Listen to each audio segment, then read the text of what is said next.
Hello there you guys, welcome to another of my live videos, and on this video there's quite a few topics to delve into.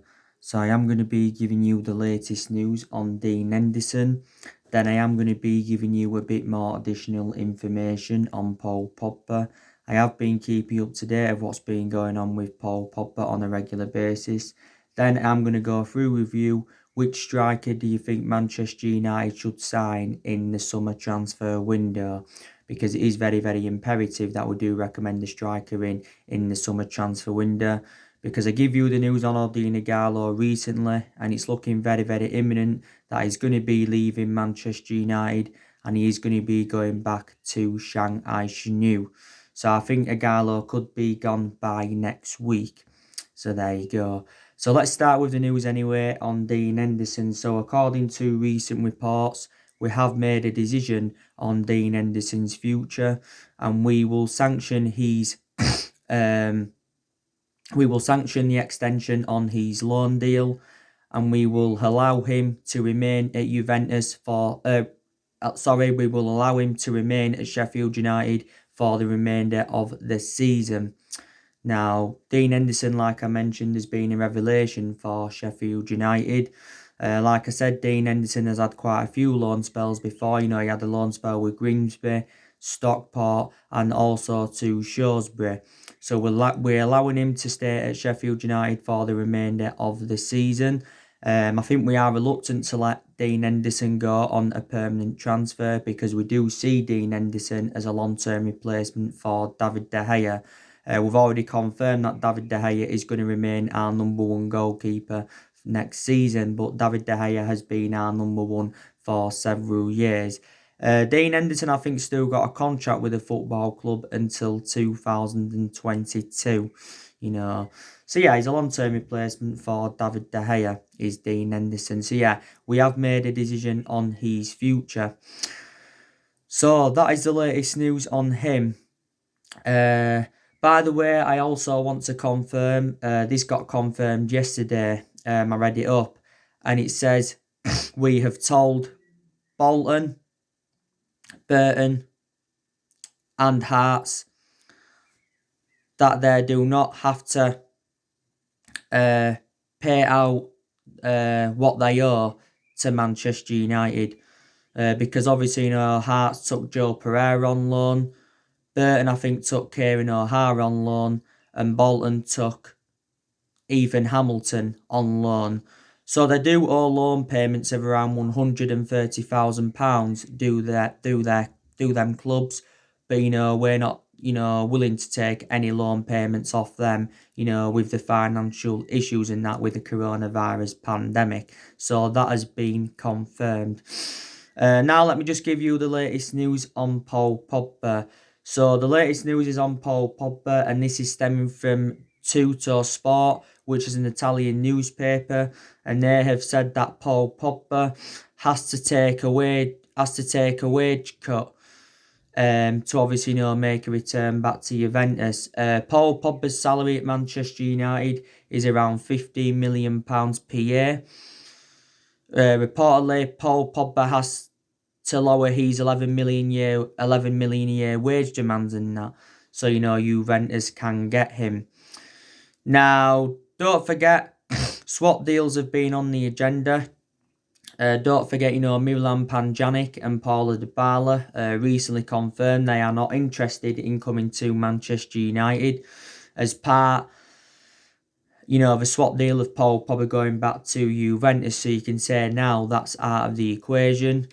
Like I said, there's been talks of Adrian Rabiot coming to Manchester United. There's been talks of Aaron Ramsey coming to Manchester United. There's been talks of Federico Bernardeschi coming to Manchester United. There's been talks of Milan Pjanic and that. So Juventus have tried to, include a couple of their players, so they don't have to pay, the £100 million that we do want if we are to sell Paul Pogba in the summer transfer window and that.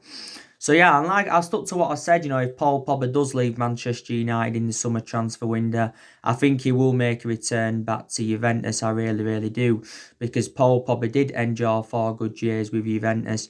but the vast majority of his performances at Man United since he rejoined have been totally comparison to his ones in Turin. But yeah, like I said, his wages are the stumbling block because Paul Pogba is on around £300,000 a week at Manchester United. So in that aspect, he's one of the highest paid players at the football club. Pogba's got a year left on his contract at Man United, but the club do have an option to extend it for a further year. Whether we extend it for a further year or not, I do not know. But it confirmed last week that Paul Pogba's agent, Mino Raiola, was back in discussions with Juventus. So he's held quite a few negotiations with Juventus. Mino Raiola's also had some negotiations with Real Madrid, because Mino Raiola's been working on getting his client a transfer away from Man United completed, at least in the last couple of years. And that.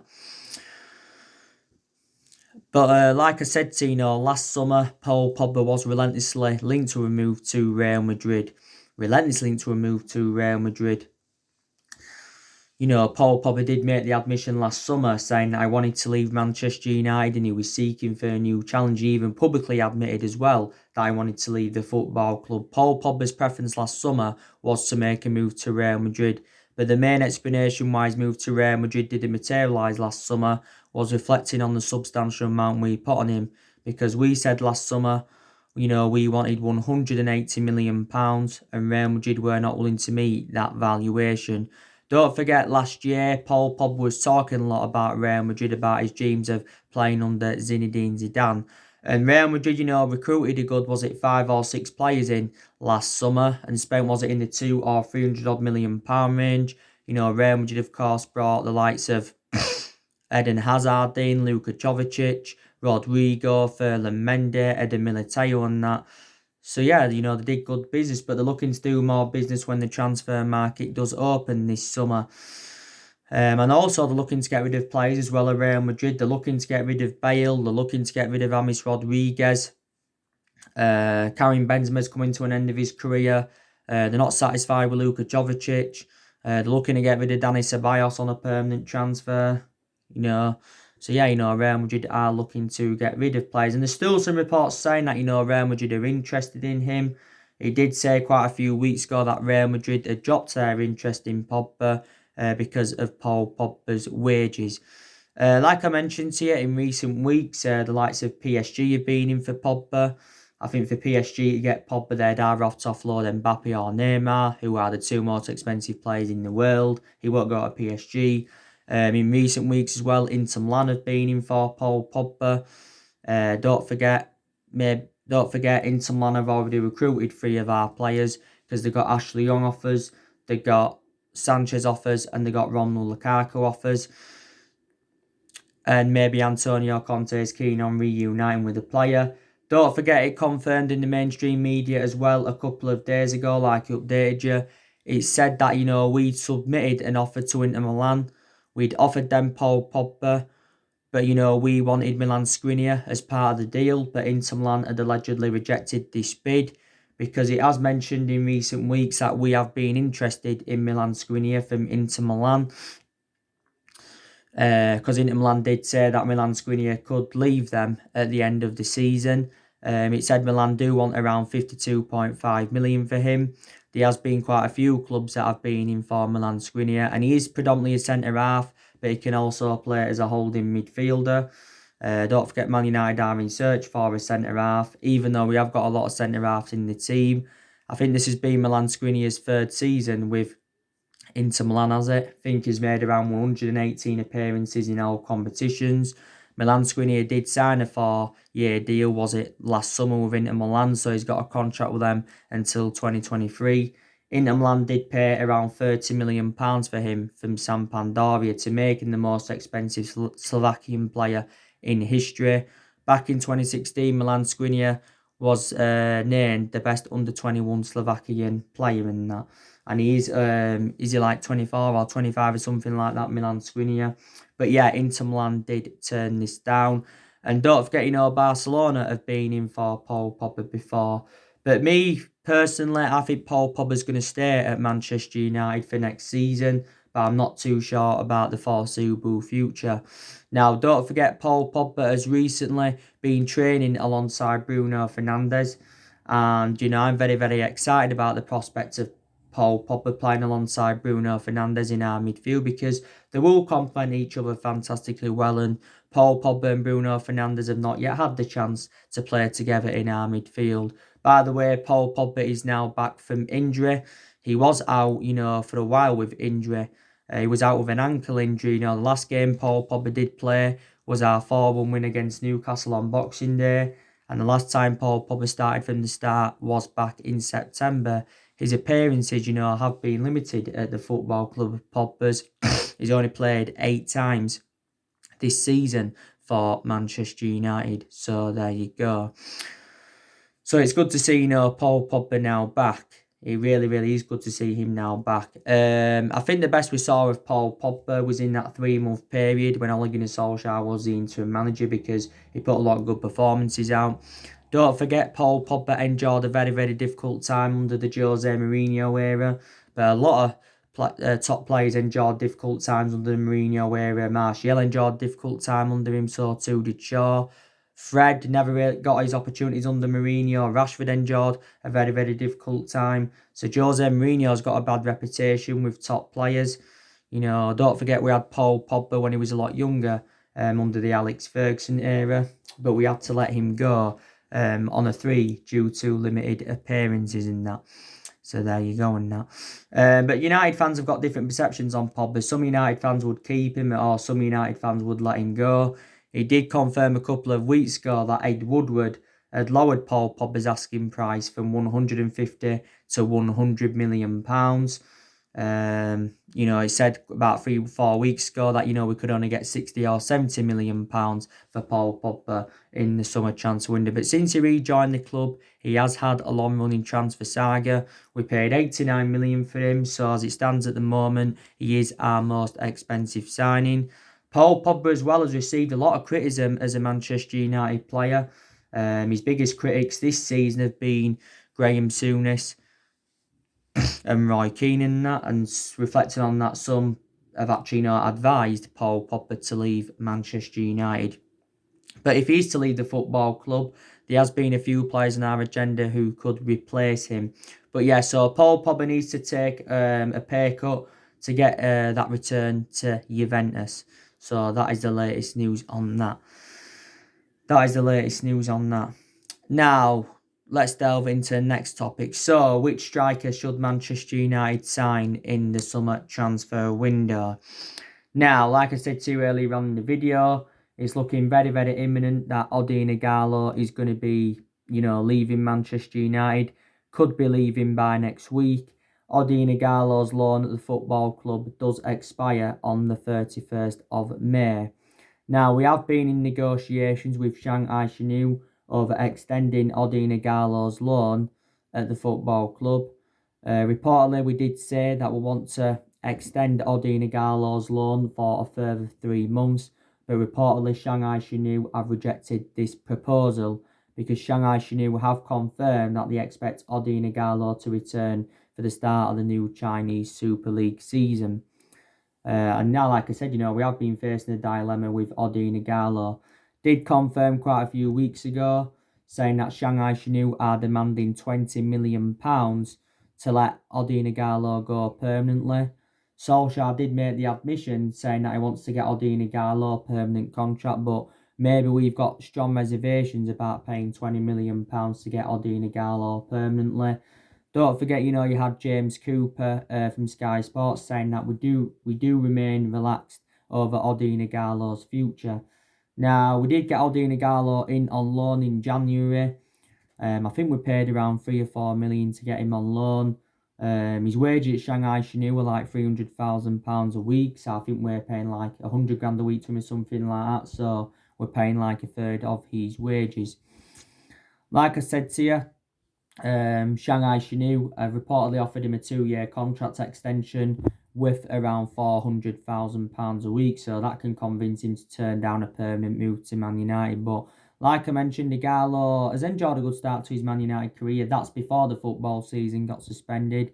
because Igalo has got 4 goals in 3 starts for the football club.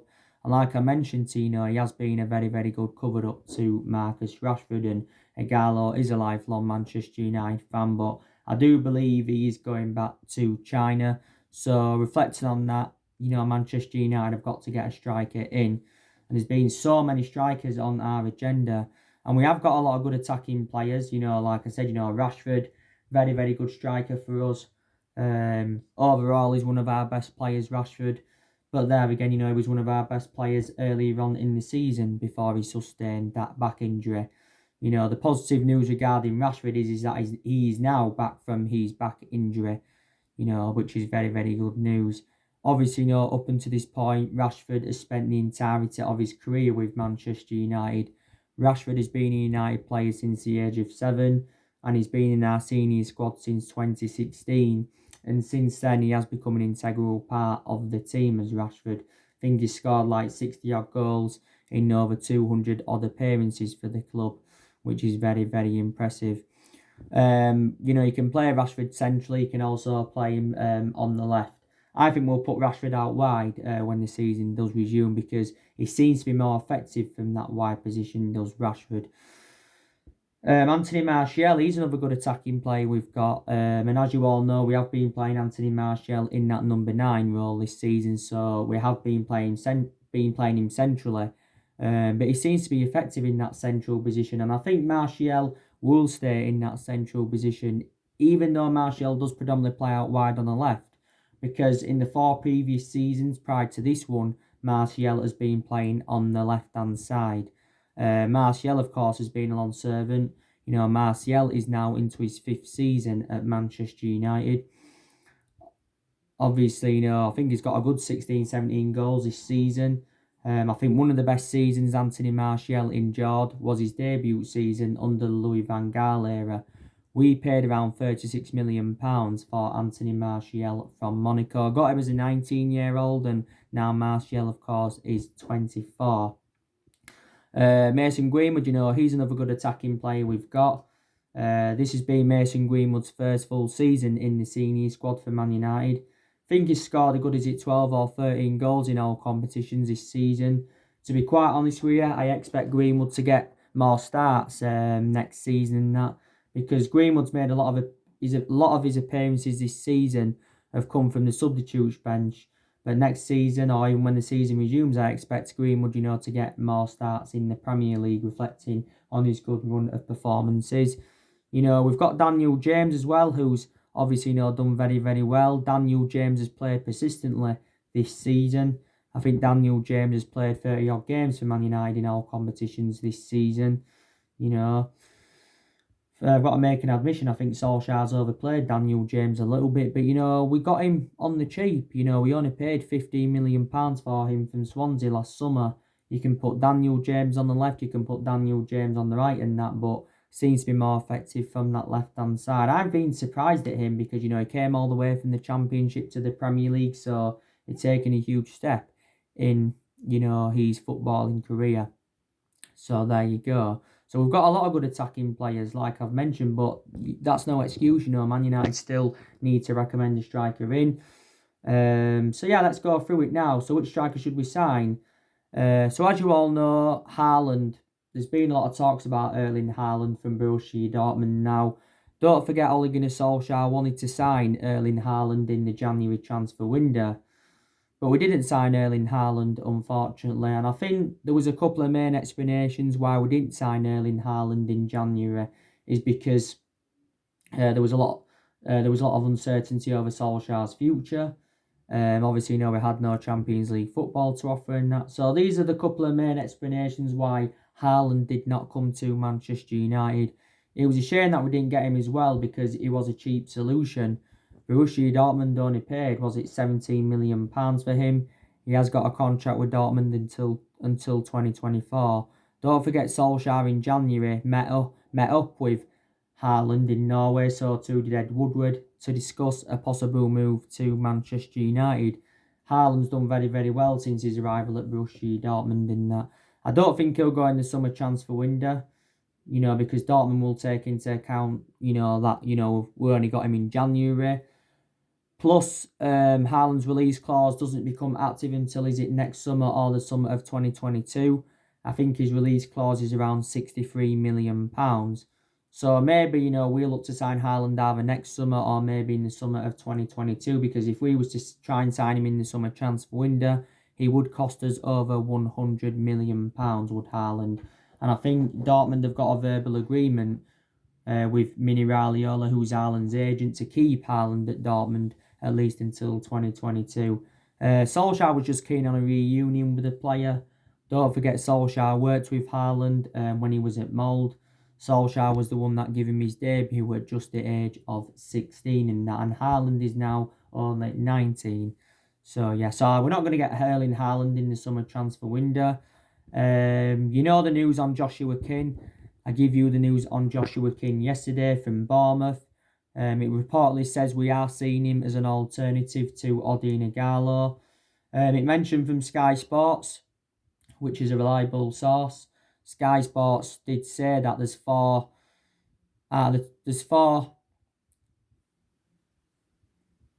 clubs from the Premier League that are in for Joshua King, and that's Man United.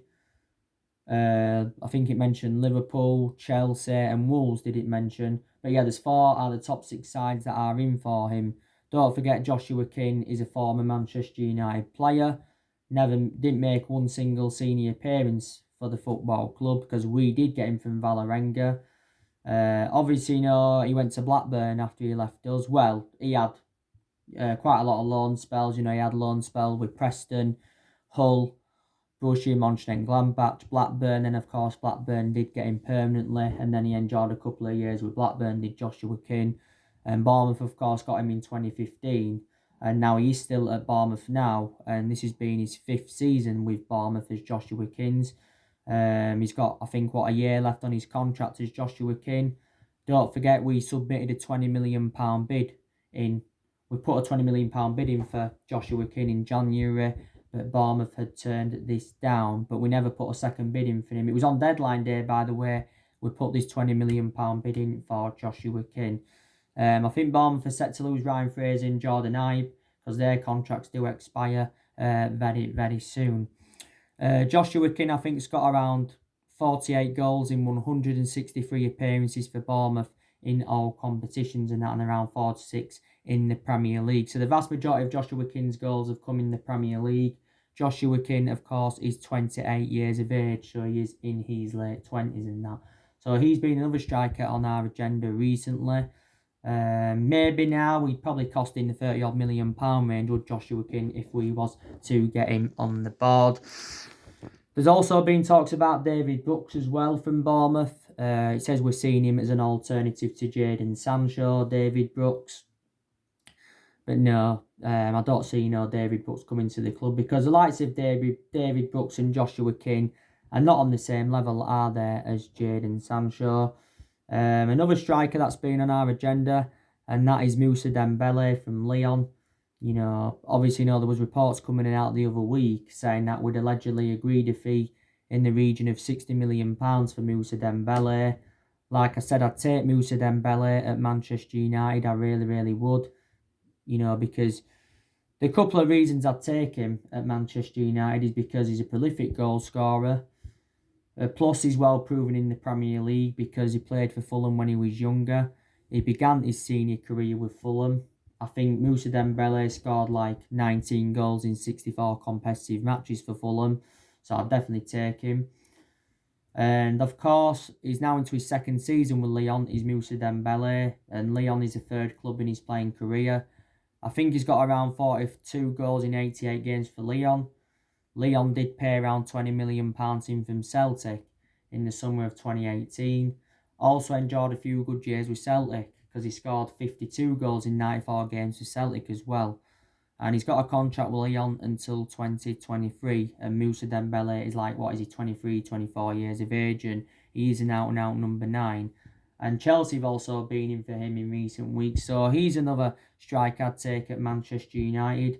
The news on Timo Werner from RB Leipzig. He's another striker I'd take at Manchester United as well.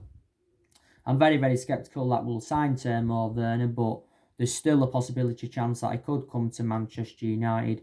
Werner's already revealed that his preference is a move to Liverpool. Werner's already turned down a move to Bayern Munich, don't forget. I think Werner had a virtual meeting with Jurgen Klopp recently. I think he's had a few meetings with Jurgen Klopp to obviously discuss a move to Liverpool.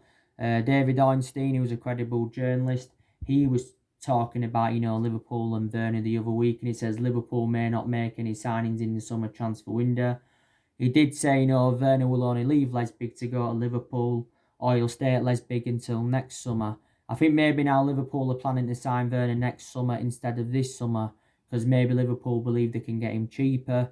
Werner, in reality, he's worth around 90 or 100 million pounds, but he is available for 52 million because that's his release clause in his RP Leipzig contract and that. But there's been a few clubs that have been in, for Timo Werner, and I take him because he's young, prolific goal scorer, versatility very, very good, so definitely would take Timo Werner at Manchester United and that, I really, really would.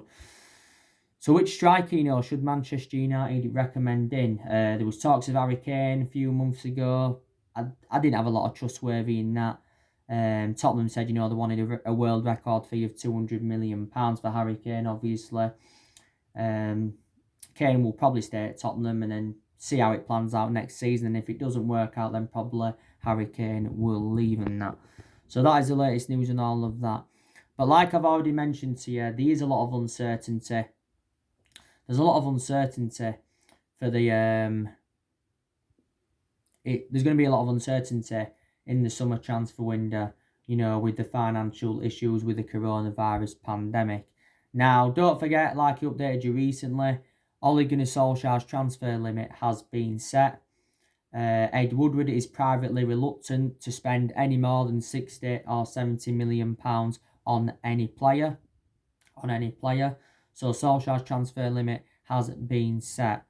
Now, don't forget, last Thursday, Ed Woodward had spoken to investors on a conference call, and our latest financial figures had been revealed. As you all know, our debt has risen up to almost £130 million. So our net debt now is like £429.1 million, with the club no longer predicting revenues of up to £580 million. Don't forget the coronavirus pandemic has cost us around £28 million, but we do expect the final figure to be much higher. Don't forget also, Ed Woodward mentioned on the statement that the coronavirus is one of the hardest moments in Manchester United's 142-year history in that. So there you go. But I've said to you, haven't I think we can enjoy the perfect summer transfer window, and I think, the top 6 sides do fear our transfer strategy for the summer transfer window. But I don't think we can give Solskjaer an official transfer budget. I don't think, we can give him one and all of that. I don't think we can give him one. But it'll be interesting to see how Ole Gunnar Solskjaer approaches the summer transfer window. Solskjaer's already said that he wants around 3 or 4 signings in the summer, because he believes we need around 3 or 4 signings to become title contenders next season. And he's identified the areas in the squad where he does want to strengthen up. Now, don't forget, Solskjaer has got the backing of Ed Woodward, because Ed Woodward has said quite a few occasions this season that he's willing to back Solskjaer, and he's also assured that his job is safe. Don't forget, Ed Woodward came out last month and said, we won't do business as usual in the summer transfer market due to the coronavirus pandemic. And in a way, Ed Woodward had ruled out big transfers to Man United, and he basically said that we won't be spending hundreds of millions of pounds and stuff like that. So Ed Woodward's been talking a lot in, recent weeks. I think the Glazers are also willing to back Solskjaer as well. The Glazers are willing to back Solskjaer because they believe we're going in the right direction under Solskjaer, do the Glazers. By the way, I think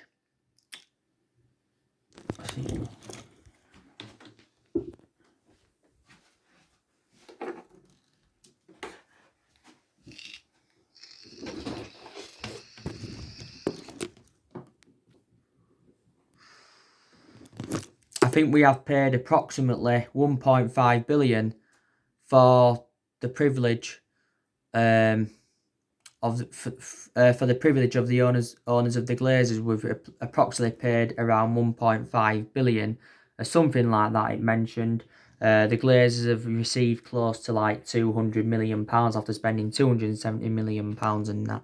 So there you go. By the way, I also want to confirm with you guys that it's exactly 21 years ago today, since, we won the Champions League in 1999 against Bayern Munich. So that's definitely, in the memories. And like I said, that's one of Ole Gunnar Solskjaer's most iconic moments. Well, it was one of his most iconic moments as a player, was 1999, of course, when he did win the club the treble. So yeah, it is exactly 21 years ago today. Like I mentioned to you guys yesterday, the Premier League could agree a start date sometime this week. Now these talks of the season resuming on the 26th of June. Some clubs have said it should start at a later date. There's some narratives that have said it could start on the 19th. There's some narratives that have said it could start on the 18th. Some have said, it could start on the 12th. It all depends on the fitness levels, but I do definitely believe that the season is going to be resuming.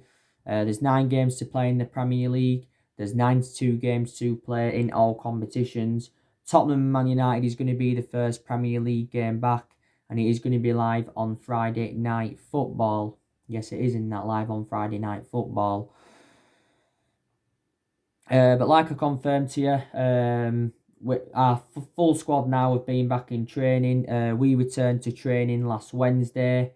Obviously, a lot of clubs up and down the country recently returned to training because the Premier League confirmed on the statement last Monday that clubs had voted to return to smaller training groups. And I did say that was the first step to resuming the season. The Premier League's been suspended for a good 9 or 10 weeks now. But like I said, we've got things to look forward to when the season does resume. We have got things to look forward to, the FA Cup, the Europa League, because that's a chance for us getting some silverware on the board under Solskjaer. Don't forget we're chasing that top 4. We're sitting 5th in the Premier League at the moment, and we are 3 points behind Chelsea. And I think we can get qualification for the Champions League. I really, really do. Don't forget, there's decisions that Manchester United have got to make as well before the season resumes.